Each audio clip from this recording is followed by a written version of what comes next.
สบายดีออนิวเชฟโรเลตโคโลราโดข้าพเจ้าโจเอเวนเจอร์มื้อนี้ข้าพเจ้าจะเล่าถึงองค์ประกอบหลักๆที่ส่วงล่างออนิวเชฟโรเลตโคโลราโดที่มีความนุ่มนวลและแข็งแกร่งเหนือกว่ารถกระบะในคลาสเดียวกัน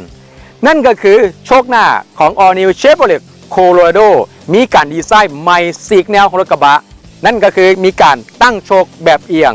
เพื่อซับแห้งกันสั่นสะเทือนและซับแห้งกันกระแทกได้ดีขึ้นมาเบิ่งในส่วนของเพากลาง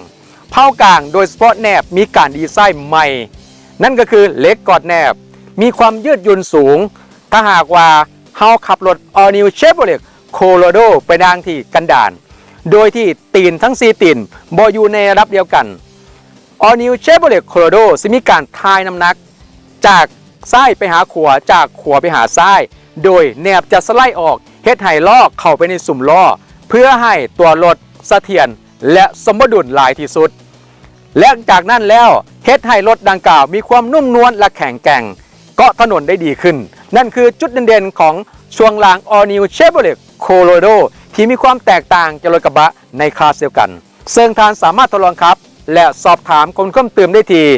Chevrolet ลาวเต้2ณคนหลวงเวียงจันทร์และ Chevrolet ลาวสาขาปากเซสบายดี